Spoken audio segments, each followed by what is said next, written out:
안녕하세요. 저는 돌싱녀가 된 지 좀 된 30대 후반의 여성이에요. 어릴 때 여자는 남자를 잘 만나야 한다는 이야기를 많이 듣잖아요. 제게 그런 남자는 가정적이고 다정한 남자였어요. 남자는 세 가지만 하지 않으면 된다는 생각이 있었거든요. 폭력, 도박, 무능력. 제가 가장 견디지 못할 것 세 가지라고 생각했는데요. 이혼 후에는 이 생각이 바뀌었어요. 무슨 일인지 궁금하신가요? 그렇다면 먼저 저와 남편의 인연, 아니 악연의 시작부터 알아봐야죠. 저와 남편은 8살이나 차이 나는 커플이었어요. 남편과는 같은 동호회에서 만났는데 이후에 사랑으로 발전하게 됐죠. 와인 동호회였는데 어린 시절 그런 걸 동경하던 저는 그곳에서 남편을 만나서 어른 남성의 매력에 푹 빠졌어요. 물론 지금 생각하면 당장 빠져나와야 할 허영의 늪이었지만 그때는 그게 그렇게 멋있어 보이고 좋았거든요. 20대 중반이라 한창 호기심 강하고 이것저것 경험하고 싶을 때였거든요. 25 여성이 33세 남성과 사랑에 빠져 1년간 연애를 했죠. 사실 당시에는 제가 너무 어리다는 것과 어머니가 계시지 않다는 점, 그 두 가지의 이유로 시부모의 반대가 있었어요. 시부모를 그 당시에는 만나지도 못한 채 거절당해야 해서 꽤 많이 상처받았었죠. 결국 저희는 헤어져야 했어요. 그런데 3년 뒤에 다시 재회하고서는 그 불이 더 커져서는 결국 제 나이 30쯤에 결혼에 꼴이 나게 됐어요. 솔직히 3년 사이에 남편이 결혼했다가 이혼을 한 전력이 있다는 걸 알고 살짝 고민도 했지만 헤어진 이유가 성격 차이였다는 걸 듣고는 괜찮다고 안일하게 생각해버렸어요. 당시 저는 이렇게 괜찮은 남자를 놓치다니 그 여자 보는 눈도 없다고 생각했지만 지금에 와서는 그 여자도 나랑 똑같았구나 싶더라고요. 남편은 나쁜 사람은 아니었지만 조금 수동적인 스타일이었어요. 크고 작은 일을 제게 맡기는 의존적인 성격이랄까? 그리고 일이 바쁘다는 단점 외에 나와 함께 있을 때는 언제나 상냥했기에 결혼 생활 유지에 큰 문제는 없을 거라고 생각했거든요. 그런데 그 상냥함이 큰 문제가 될 줄은 몰랐어요. 처음 그의 남다른 상냥함에 피해를 본 것은 아이를 낳은 지 6개월쯤 되던 날이었어요. 저는 아이를 낳기 전에 퇴사를 했고 당시 갓난쟁이였던 아들을 키우던 중이었어요. 남편은 영업직으로 일하며 많은 사람을 만나는 게 일이라 회식이나 회의 끝에 음식이나 디저트를 사는 일이 많았고 그들의 회식을 대신 계산하는 일도 종종 있었어요. 보통 남편 카드로 결제를 해서 제가 아는 일은 크게 없지만 그날은 이상하게 제 명의의 생활비 카드로 결제가 됐다고 문자 알림이 오더라고요. 숙박업소에서 결제된 내역인데 순간 저는 오늘 고객이 술이 많이 취했나 보다 하고 편하게 생각했었어요. 그런데 이상하게 2시간쯤 있으니 다시 알림이 오더라고요. 보니까 카드 내역이 취소가 됐다는 내용이었어요. 이상하다는 생각을 하고 있는데 바로 남편 전화로 전화가 오더라고요. 응, 오빠. 저기요. 내가 생활비 카드를 잘못 써서 내역이 갔을 거야. 내가 알아서 취소했으니까 신경 쓰지 말라고 전화했어. 고객이 술이 너무 취해서 모텔을 잡아줬는데 남의 지갑에 손대기 좀 뭐해서 내 카드로 쓴다는 게 생활비 카드였어. 에휴, 그런데 취소해도 되는 거야? 그 사람 아직도 자고 있는 거 아니야? 중간에 깨서 자기 카드로 결제하라며 카드를 들이밀길래 나도 내가 낸 카드값 환불했지. 우리 아들 장난감 하나라도 더 사주려면 아껴야지. 안 그래? 근데 그 사람은 무슨 술을 그렇게 마셨대? 오빠는 많이 안 마셨어? 난 멀쩡해. 이제 곧 들어갈 거니까 좀만 기다려. 그렇게 평소와 다름없는 대화였지만 저는 이상하게도 찝찝한 기분을 지울 수가 없었어요. 보통 때의 남편이라면 영업에 쓰는 돈은 아깝지 않다고 말했을 테니까요. 제가 항상 그런 돈은 안 쓰면 안 되냐고 물어보면 그걸 해줌으로써 일을 따낼 수 있으면 더 큰 이익이라고 하곤 했죠. 게다가 수상한 상황은 그것만이 아니었어요. 취소를 굳이 2시간 뒤에나 한 이유는 뭘까? 상태가 됐다며 모텔에 실려간 사람과 2시간 동안 뭘 했을까? 그리고 집에 와서 해도 될 이야기를 굳이 취소 직후에 바로 전화를 했을까? 5만 가지 생각으로 가득 찬 머리가 계속 경고를 보내고 있었어요. 게다가 마지막에 그 멀쩡한 말. 항상 고객과 술을 마시면 어느 정도 취해서 들어오는데 그날은 고객이 고주망태가 됐는데도 정작 본인은 취한 기운이 전혀 없었어요. 아니겠지 하는 생각에도 점점 외도가 의심되어 육아를 하는 도중에도 울컥울컥 물어볼까 하는 생각이 들었어요. 그렇지만 의심뿐이고 증거가 있는 게 아니니 아무 말도 못하고 있었죠.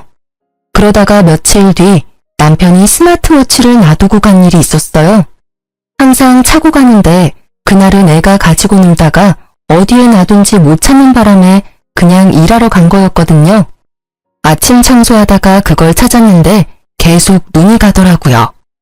저는 이렇게 남편을 의심하느니 확인하고 마음 편해지자는 생각으로 워치의 통화 내역을 살폈어요. 통화 내역에는 이름을 저장하지 않은 많은 번호가 찍혀 있었어요. 쭉 훑어보는데 이상하게 한 번호만 통화 내역이 잦더라고요. 하루 거의 5번을 통화를 하는데 아무리 봐도 평범한 횟수가 아니잖아요. 거의 연애 초반이나 있을 법한 통화 횟수인데 더 수상한 건 그만큼 통화를 하는데 이름은 저장되어 있지 않더라고요. 결국 저는 남편에게 물어보기로 했습니다. 오빠, 나랑 이야기 좀 해. 어? 무슨 이야기? 나 씻고 나서 하면 안 될까? 오늘 땀을 너무 많이 흘려서 힘드네. 중요한 이야기야. 당신 혹시 바람 펴? 그게 무슨 말이야? 난 그런 적 없어. 일하기도 바쁜데 무슨 바람이야. 저번 카드 내역이 너무 수상하잖아. 오빠는 그럼 술 취한 고객 옆에서 2시간 동안 뭐 했는데? 게다가 고객이랑 술 마시면 자기도 항상 취하면서 그날은 전혀 취하지도 않았더라? 그걸 이상하게 생각하는 내가 이상한 거야? 그날에는 다른 사람들도 있었어. 딱 그 사람이 취해서 모텔에 데려다 준 거고. 그 뒤에 나는 다시 내려와서 다른 사람들하고 술 마셨어. 그리고 그날은 내가 차를 몰아야 해서 술 안 마셨던 것뿐이야. 이상한 억측하지 마. 거짓말 좀 그만해. 이 번호 모른다고 하지는 않겠지? 하루에 5번을 연락하는 이 사람은 누구야?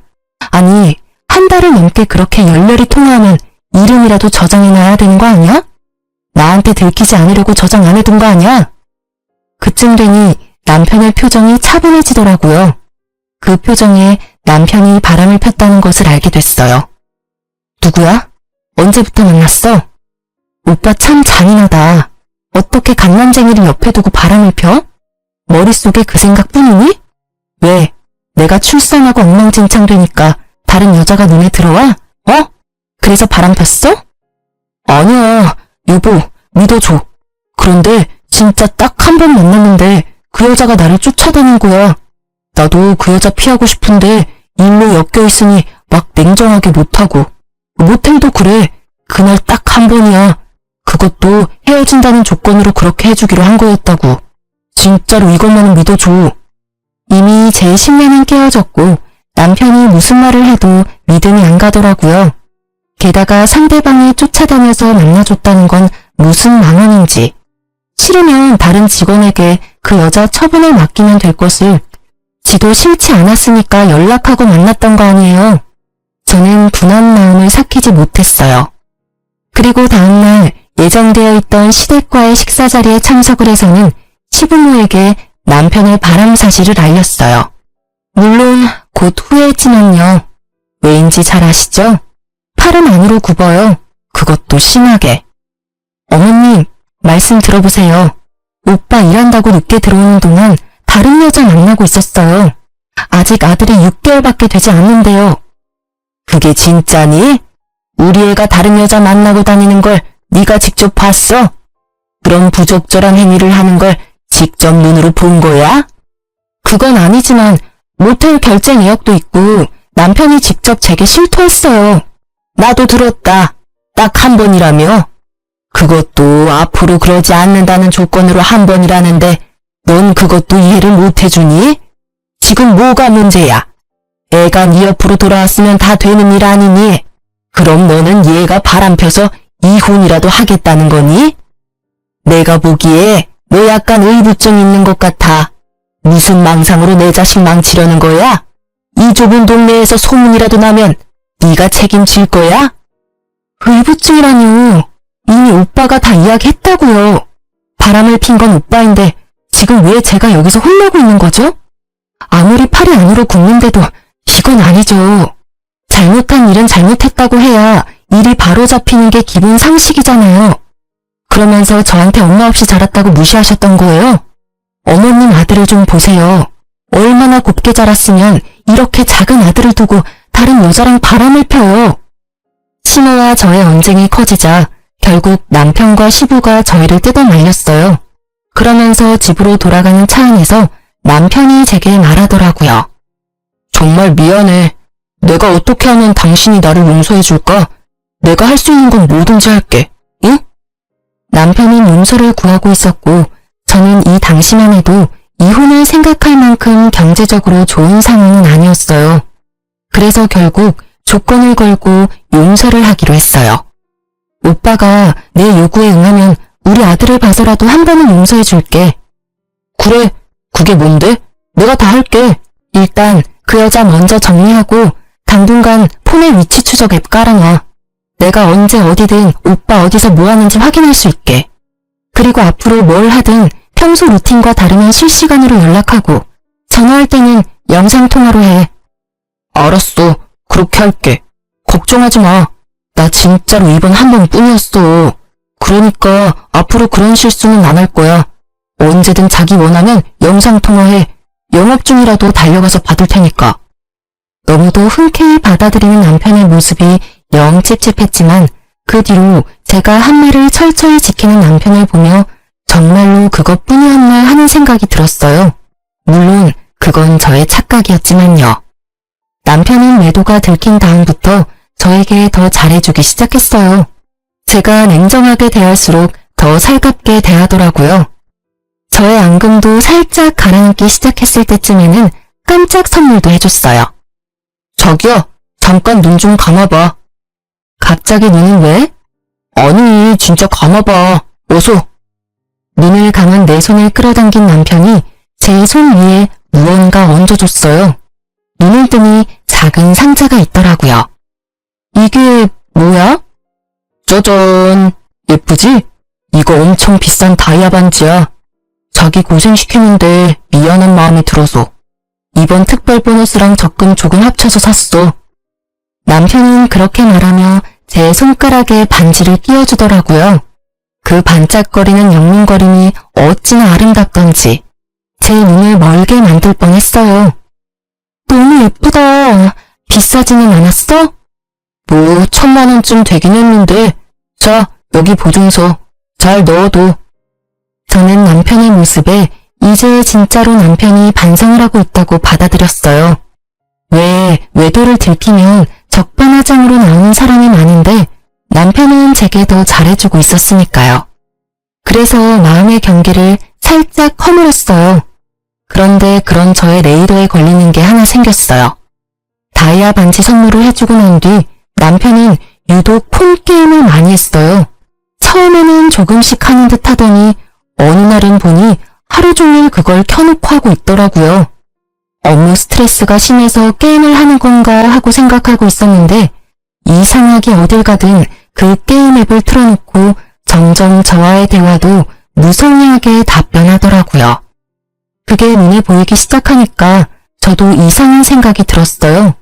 그치만 이상한 게 왜 이상한지도 모르겠고 그냥 살짝 기분만 상해 있었죠. 그렇게 눈치만 보던 중 남편이 잠깐 쓰레기를 버리러 나갔는데 그날따라 양이 너무 많아서 폰을 놔두고 갔거든요. 수상한 행동이 게임이랑 관련이 있을 것 같아서 게임을 켰는데 그냥 폰게임이더라고요. 그런데 왼쪽 채팅이라고 적힌 창에 빨간 점이 떠 있더라고요. 이상해서 터치했더니 귓속말이라는 항목이 있었어요. 그리고 그 안에 들어갔더니 세상에 누군가와 대화한 내용이 빼곡히 들어가 있는데 그 내용이 충격적이었죠. 지금도 잊지 못할 내용들이에요. 머릿속에서 지우고 싶은데도 계속 생각나는 그 문장들. 자기야, 보고 싶어. 나도 만나고 싶어. 오늘도 정말 좋았어. 그래? 그럼 내일 또 볼까? 항상 보던 거기 어때? 근데 옆에 남편이랑 애 자는데 자기 생각이 계속 나. 나 자기한테 푹 빠진 것 같아. 오늘 선물도 너무 고마웠고 사랑해. 나는 언제나 자기뿐이야. 등등등 기도 안 차더라고요. 상간녀도 남편과 애가 있는 유부녀더군요. 이러니 아무리 폰을 확인해도 알 수 없었고 이러니 폰을 놔두고 살 수 없었던 거죠. 열받은 저는 그 채팅 내역을 모두 사진으로 찍어놓고 아무 일 없다는 듯 남편을 맞이했어요. 속으로는 외도의 증거를 무조건 모아야 나와 내 아이가 편해진다는 생각뿐이었으니까요. 지금 당장 더러운 기분이라도 내 미래를 생각하면 지금보다 좀 더 좋은 타이밍이 있을 거라고 생각했거든요. 그렇지만 그럴수록 제 속만 골마가더라고요. 결국 갈 곳을 잃은 제 분노는 집안일을 하면서 쿵쾅거리며 신경질적인 몸짓으로 나타났죠. 그러다가 반지를 낀 손이 문 모서리에 부딪혀서 다이아 반지의 링과 다이아를 연결하는 받침 부분이 깨졌더라고요. 남편이 미워도 1000만원짜리 다이아 반지는 미울 수 없죠. 선물 받을 때 같이 받았던 보증서를 들고 주얼리 샵을 찾아갔어요. 오늘 손을 문 모서리에 박아서 반지가 깨졌어요. 반지랑 다이아 상태 좀 봐주세요. 고칠 수 있을까요? 혹시 몰라서 보증서를 가져오긴 했는데 필요할까요? 네, 고객님. 제가 확인 먼저 해보겠습니다. 그런데 그걸 확인하는 직원 표정이 이상하더라고요. 그러고는 계속 봤던 곳을 또 보고 또 보고 이상하다는 생각을 하고 있을 때 직원이 무척 조심스러운 표정으로 제게 다가와 반지를 주더라고요. 저기 고객님, 죄송한데 이 반지의 다이아몬드가 보증서의 다이아몬드와는 다른 것 같습니다. 혹시 반지를 잘못 가져오신 건 아니실까요? 네? 그게 무슨 말이에요? 다이아몬드가 보증서와 다를 수 있나요? 이건 보증서가 아니라 다이아몬드 감정서입니다. 제가 말씀드리기가 조금 조심스러운데 이 반지는 엄밀히 말하면 다이아몬드가 아니에요. 감정서를 보면 거의 1000만원대의 다이아몬드인데 지금 이 반지의 보석은 다이아몬드가 아니에요. 시그니티 스톤이라고 지르콘이라 큐빅인 것 같아요. 순간 제 머리는 텅 비었어요. 1000만원짜리 반지가 몇십만원도 안 되는 가짜로 변하는 걸 눈앞에서 목격했더니 정말 놀랍더라고요. 혹시 이 보증서, 아니 감정서는 진짜일까요? 감정서는 제가 보기에는 진품 같습니다. 그렇지만 이 감정서와 이 반지의 가치는 같지 않아요. 감정서는 진짜고 반지는 가짜라는 직원의 말을 들으니 딱 견적이 나오더라고요. 이 나쁜 놈이 나한테는 가짜 반지와 진짜 감정서를 주고 상간녀에게 진짜 다이아몬드를 준 것 같더라고요. 감정서는 구매해야 주는 거라고 하니까요. 저는 점점 열이 오르는 것을 실시간으로 느끼고 있었어요. 주얼리샵에서 쪽팔리는 건 둘째치고 정말 지금 당장 이혼하고 싶은 생각밖에 없었거든요. 그렇지만 저는 냉정하게 생각하기로 했어요. 그래서 그 주얼리샵에서 가짜 반지의 훼손된 부위를 고칠 수 있는지 물어봤어요. 직원은 고쳐준다고 했고 금방 수리를 받고 나왔습니다. 그리고 저는 그 길로 남동생에게 전화를 했어요. 남동생은 늦둥이인데 당시 대학생으로 곧 취업을 앞둔 예비 직장인이었어요.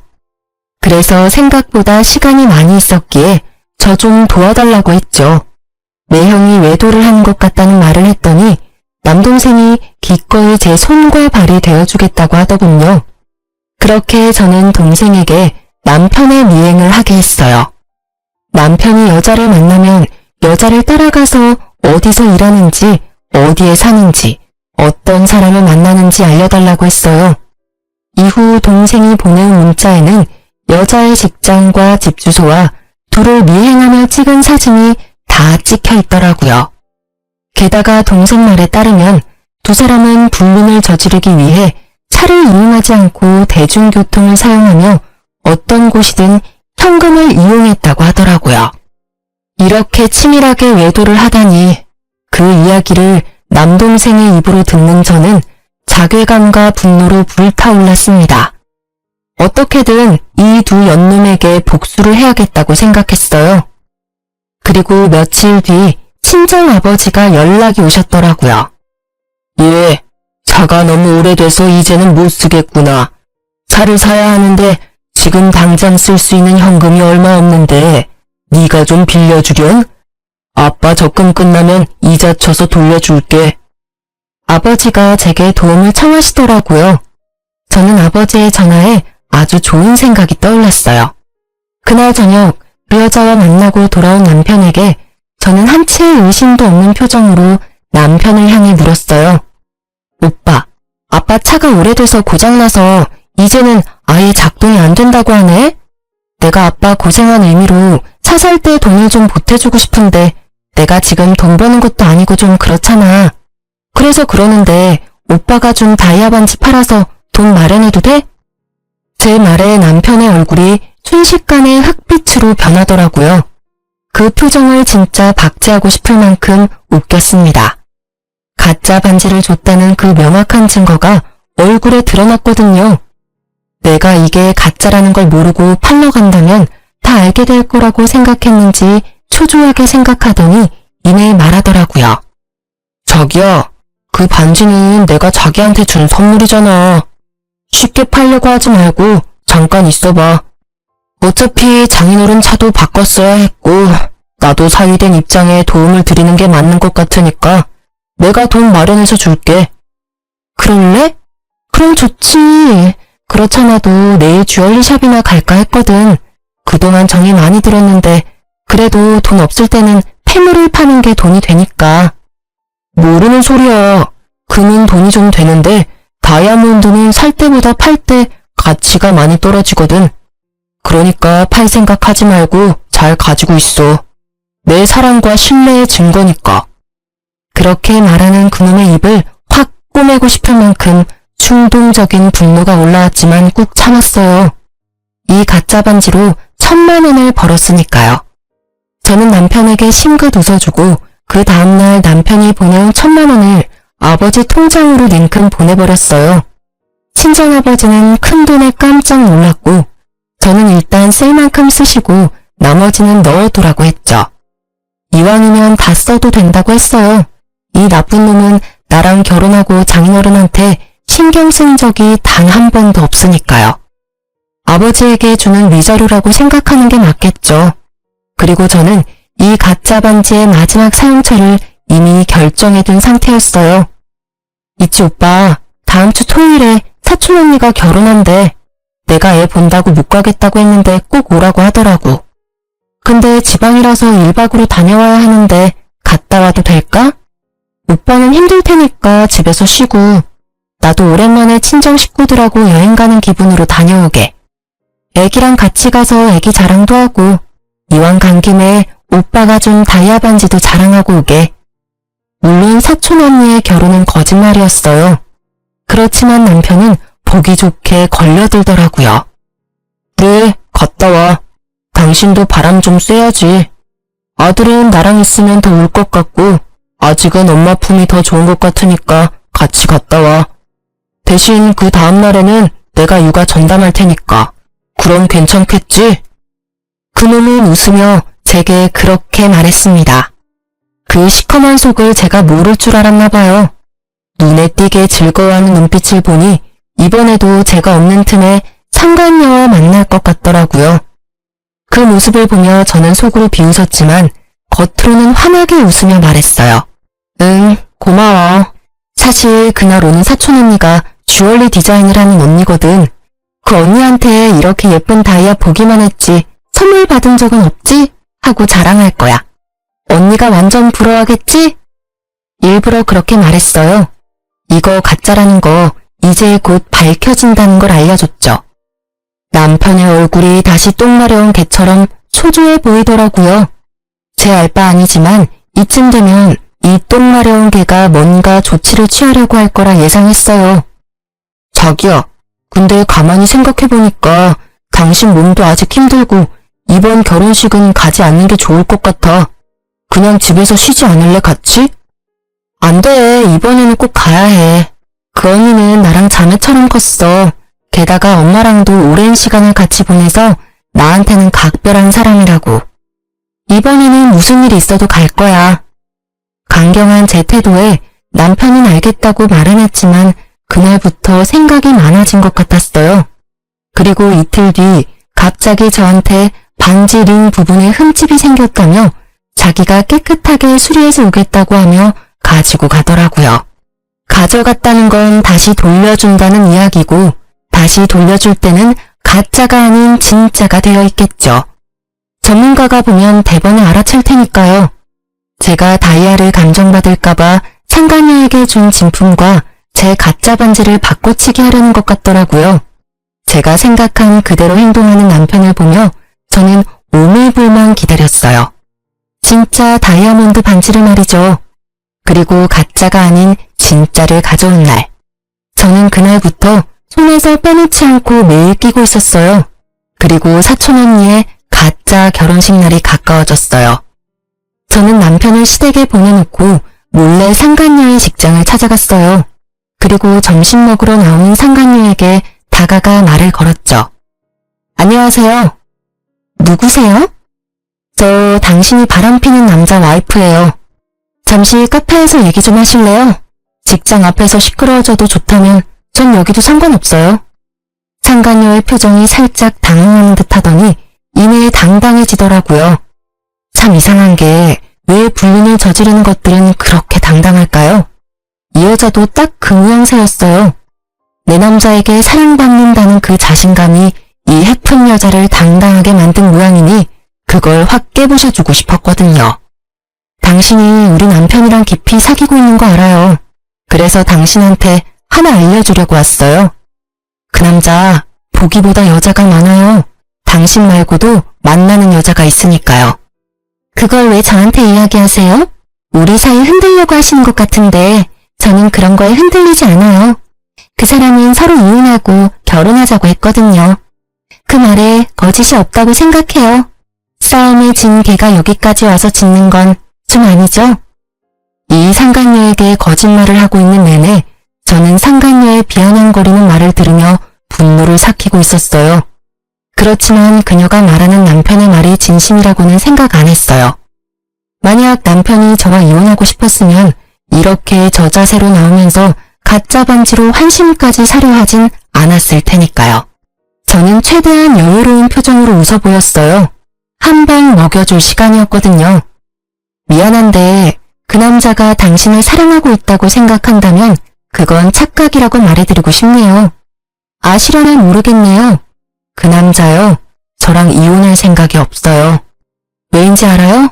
당신 그 손에 낀 반지 제 거랑 닮아 보이는데 그거 가짜거든요.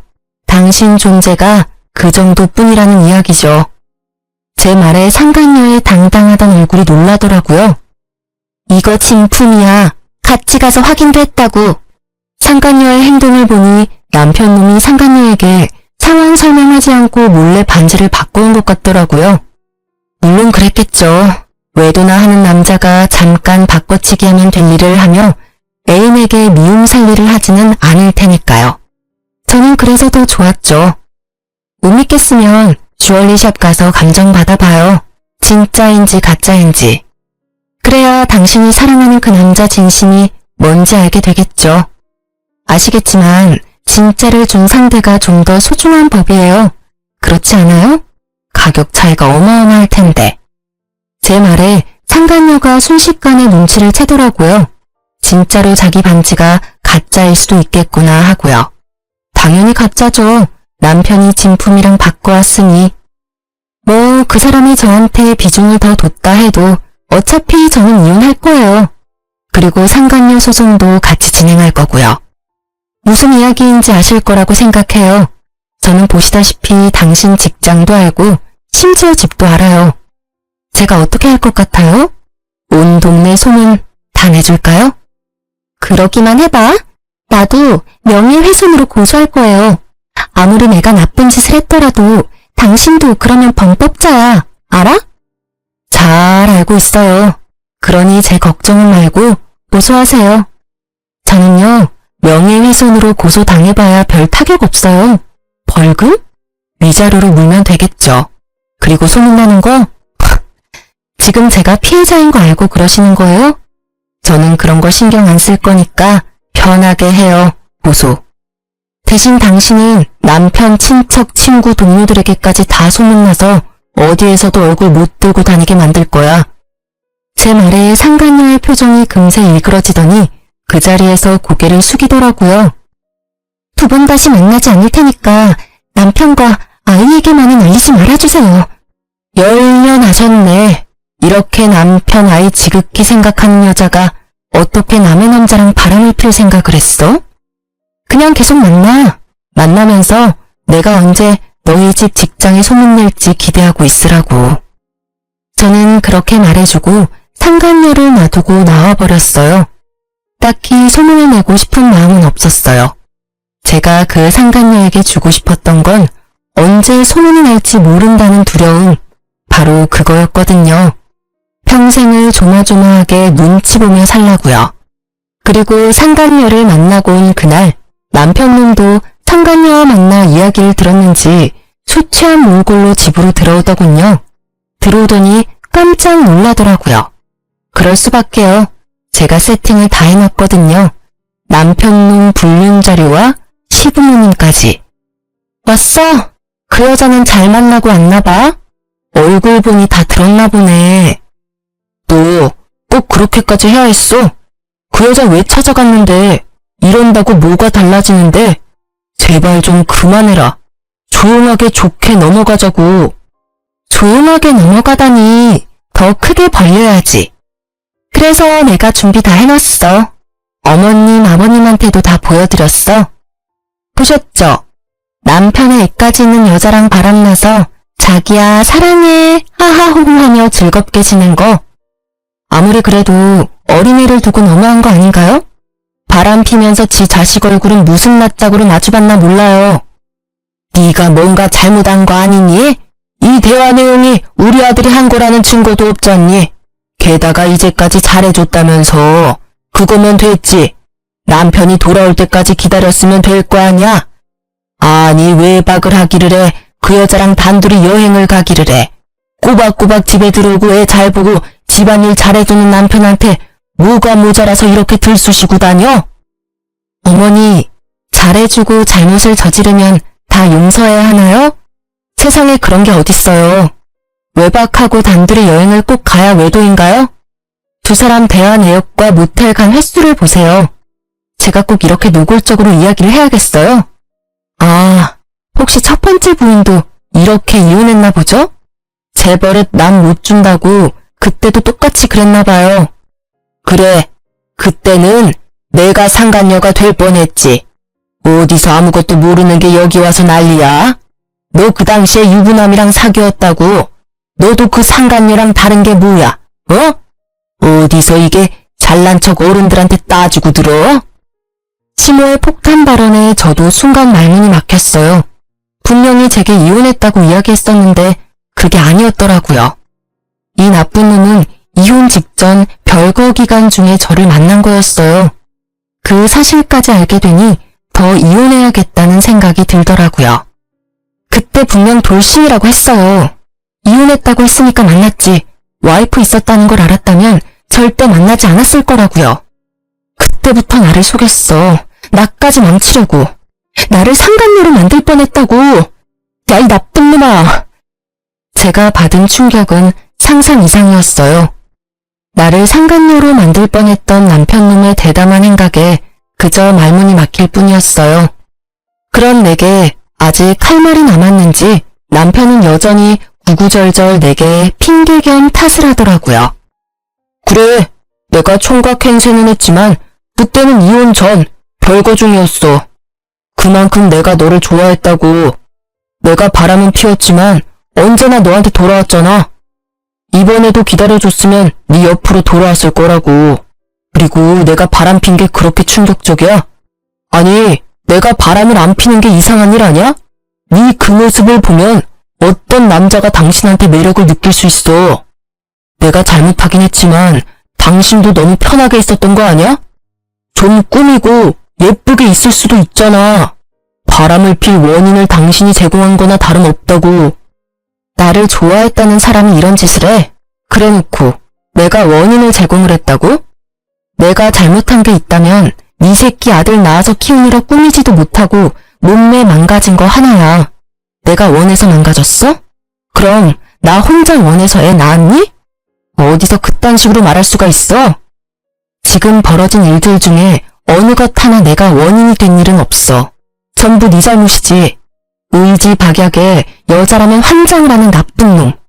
그래, 결혼하고 애 낳고도 예쁘게 차려입고 몸매 관리하는 여자가 그렇게 좋았어? 그럼 뭐해?